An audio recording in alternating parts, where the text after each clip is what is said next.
Polres Metro Jakarta Timur telah meringkus R, tersangka kasus penusukan dua rekannya di Kramat Jati. Tersangka hanya menunduk ketika dihadirkan dalam jumpa pers pada Selasa 18 November. Kepada polisi, R mengaku sudah merencanakan pembunuhan terhadap M dan A. Diketahui M meninggal dunia akibat penusukan dilakukan tersangka, sedangkan A hanya mengalami luka di bagian punggungnya. Adapun penusukan dua pemuda ini diduga dipicu gegara cemburu buta. Informasi selengkapnya akan disampaikan jurnalis Warta Kota Miftahul Munir. Seperti apa kronologi peristiwa penusukan pemuda di Jakarta Timur ini? Baik rekan Anggi, baik rekan Rima dan Tribuners dimanapun Anda berada, kasus penusukan yang terjadi di Jalan Raya Condet, tepatnya di Gang HMIZ, Kecamatan Kramat Jati, Jakarta Timur ini bermula dari korban yang cemburu. Korban ini yang berinisial A ini cemburu terhadap tersangka karena pacarnya ini sempat diboncengi atau dibawa oleh tersangka ke kawasan Pusat Grosir Cililitan atau PGC. Dan setelah itu terjadi cekcok di pesan singkat WhatsApp, dan kemudian tersangka dan korban ini sempat berjanjian untuk bertemu di lokasi kejadian untuk menyelesaikan masalah tersebut. Begitu rekan Rima. Baik, saat ini terduga pelaku sudah ditangkap oleh pihak kepolisian dan adakah informasi terkait pengakuan pelaku hingga melakukan penikaman terhadap para korban? Baik, saat ini status dari R sendiri sudah ditetapkan sebagai tersangka sejak kemarin oleh jajaran kepolisian Polres Metro Jakarta Timur, dan dari pengakuan tersangka ini dia tidak mau berpacaran dengan perempuan atau kekasih dari korban, namun hanya pada saat itu hanya meminta tolong kepada pacar korban untuk mengantarnya membeli kue untuk diberikan kepada pacar sesungguhnya, karena memang tersangka ini sudah memiliki pacar dan berniat untuk memberikan hadiah kepada pacarnya, sehingga meminta bantuan kepada pacar dari korban. Dan sampai di PGC sendiri, ternyata si tersangka ini juga membelikan kaos kepada pacar korban. Hal inilah yang memicu kecemburuan dari korban, sehingga mengajak bertemu untuk menyelesaikan masalah tersebut. Begitu rekan Rima. Baik, kedua korban ini adalah M dan A. Untuk M sendiri diketahui meninggal dunia begitu, dan adakah informasi terkait kondisi A yang diketahui mengalami luka di punggungnya, rekan? Baik, untuk M sendiri ini sebenarnya adalah rekan dari A, di mana yang memiliki masalah antara R dan A.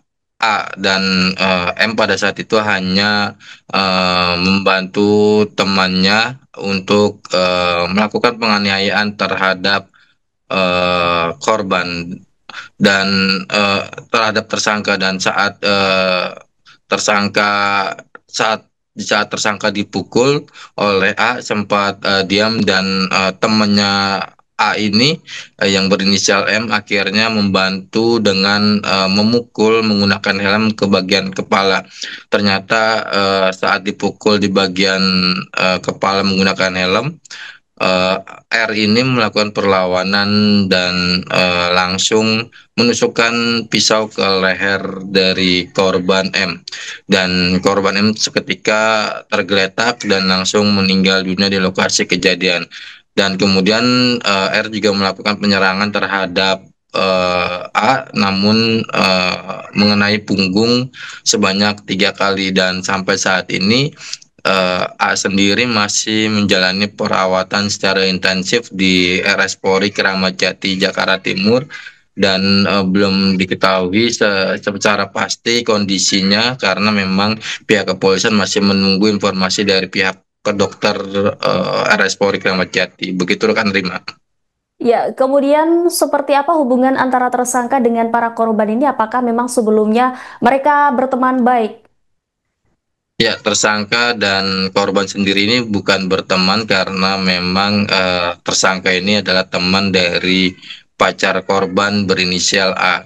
Dan hal ini pun yang memicu kecemburuan sehingga pelaku pun melakukan penyerangan terhadap eh, korban pun melakukan penyerangan terhadap tersangka dengan mendatangi kos kos tersangka yang ada di Jalan Izzi dan tersangka ini juga sudah berniat memang ingin menganiaya kedua korban tersebut menggunakan pisau atau sangkur yang ada di dalam kamarnya.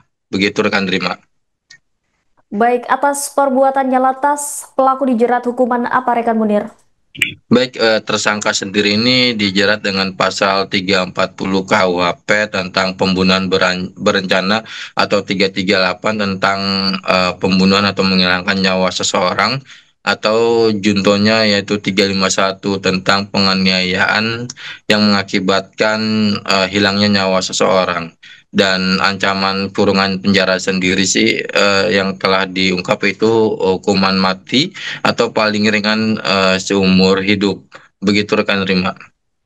Adakah informasi lain yang mungkin melengkapi peristiwa ini, rekan?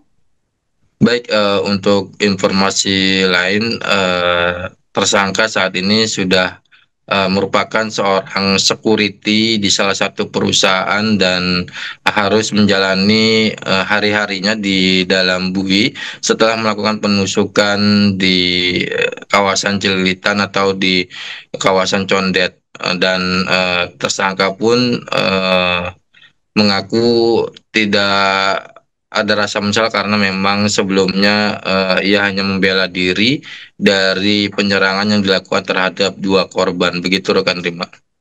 Baik, terima kasih atas laporannya rekan Miftahul Munir, jurnalis Warta Kota Live. Selamat kembali bertugas.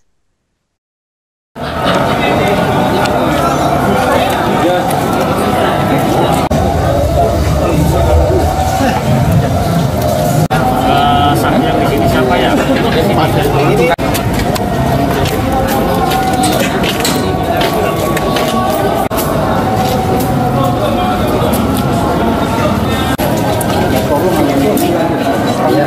Pak, tiga apa boleh? Ponakan saya meninggal, Pak.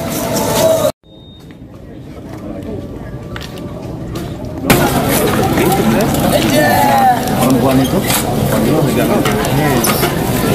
ada berapa orang?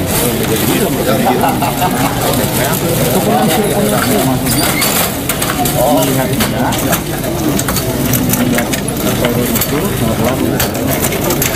Pilihan tangan. Ini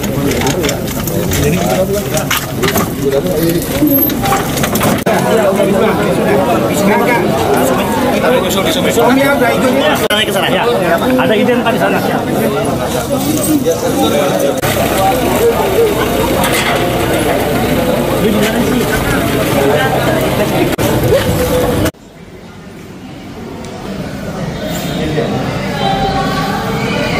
Mereka taruh situ bang. Kalau di ada belakang.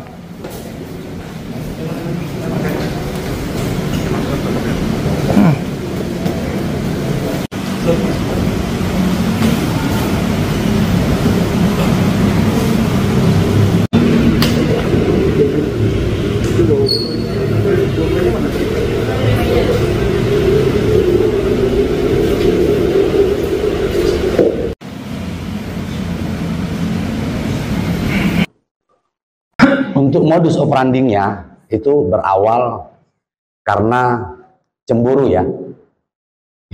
Jadi modus operandinya pertama karena cemburu, kemudian si korban tidak terima karena kekasihnya pada saat itu bersama-sama berangkat ke PGC, yaitu 4 hari sebelum kejadian. Setelah diketahui bahwa pacar daripada si korban ini, yaitu inisial N, tidak terima kenapa yang beli baju pacar si korban ini adalah si pelaku. Nah, dari situ mereka berkomunikasi debat di WA, menimbulkan perselisihan sekitar Jalan Raya Cililitan. Kemudian pada hari Senin, itu tanggal 17 November 2025, inisial N, pacar daripada pelaku, itu marah karena pelaku membelikan baju yang tadi baru kita sampaikan. Kemudian pada saat itu tiba-tiba di dalam perjalanan mereka bertemu, berpapasan, tepatnya di lokasi TKP. Kemudian si pelaku lari ke dalam kos-kosan untuk mengambil sebilah sangkur. Pelaku turun dan menghampiri dua orang ini yang mengejar-ngejar si pelaku. Kemudian terjadilah baku pukul di sana, dan yang pertama adalah si korban menghampiri si pelaku, memukul pipi sebelah kiri. Kemudian disambut oleh kawan daripada si korban yang dinyatakan meninggal dunia, memukul dengan helm ke arah kepala si pelaku. Dan pada saat itu sementara si pelaku sudah bersiap-siap diri membawa sangkurnya, dan pada saat helm tersebut dipukul ke arah kepala si pelaku, ditangkis tangan kiri oleh si pelaku, dan tangan kanan yang membawa sangkur menghampiri leher sebelah kiri yang mengakibatkan tersungkurnya si pelaku sehingga tidak tertolong. Dan pada saat itu si pelaku langsung diamankan, dibawa ke Rumah Sakit Keramat Jati untuk pertolongan lebih lanjut. Download Tribun X sekarang, menghadirkan lokal menjadi Indonesia.